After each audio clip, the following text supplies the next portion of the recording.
Dana Loesch joins us now. She's an NRA spokesperson and host of The Dana Show. You were expecting something like this, I take it, Dana? That response, yes, Stuart, and thank you so much for having me. I did, and I know that there were a lot of congressional members in response to this, and they had said that had it not been for Representative Scalise's Capitol Hill Police, the two officers who served as his detail, both of whom are heroes, particularly as well as Crystal Griner, who I know, I mean, that's a strong woman who was out there protecting congressional members as well. If it had not been for Representative Scalise being there, they would not have had anyone, Stuart. And these lawmakers, unless they have permits in Virginia or are able to have a permit and carry into D.C., which can be incredibly tricky to get, they were just sitting ducks. And that's what a lot of them said. They said that all they had to defend themselves with were their gloves and bats.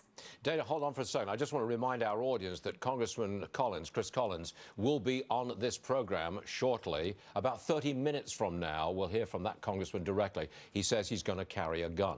Now, I say that there is a link between the violent rhetoric that we've been hearing from the left and the violent act which we saw yesterday.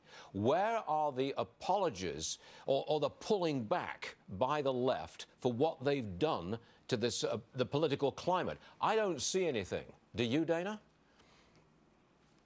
That's the million-dollar question, isn't it, Stuart? What sort of atmosphere do you think that's going to come from having the severed head from a comedian or having some sort of Shakespearean play that portrays Donald Trump as the one who's getting assassinated as opposed to Caesar? This is sort of the reality in which we live. We see Berkeley riots. We see all of these different riots on college campuses simply because they can't handle a difference of opinion. We have people who think that violently responding to the November election is a way to express dissent. That's not a protected form of speech. What we saw yesterday, the violence yesterday morning, that's not a protected form of speech. This is an individual who was no longer satisfied, Stuart, with just voicing disagreement on Facebook. He had to take it to this extreme. And I do think that the left needs to walk this back. Now, I hear all the time, Stuart, well, this occurs on the left and right. No, I'm sorry. No, you don't see people on the right going out and shooting individuals because they disagree with their politics. Well said.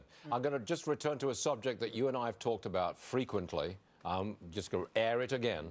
I'm an American citizen, firm supporter of the Second Amendment, but the prevalence of guns, if they were to be in everybody's hands, or certainly a lot more hands, I don't find it disturbing.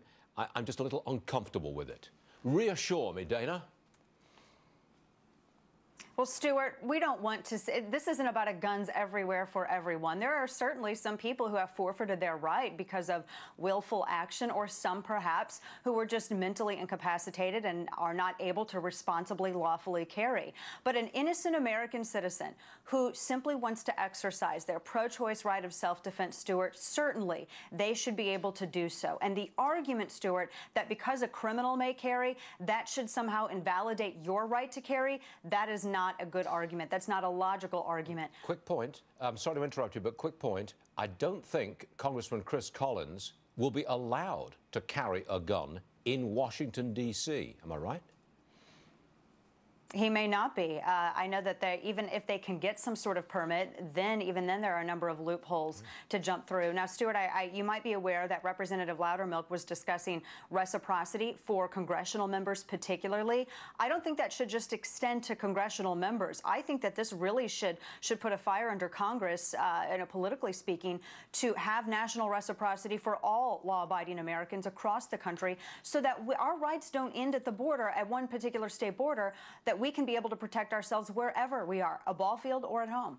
Let's sum it up like this. Hey, you on the left, knock it off. You accept that? I do. I do. Let's, just because we disagree on politics doesn't mean we have to be enemies, Stuart. Well said. You are all right, Dana Loesch. Thanks for joining us, as usual. So are you, Stuart. You're all right, too. You used to call me Varney. Now I'm Stuart. Oh, that's cool. Thank you, Dana. We're on a first-name basis now. Oh, watch out.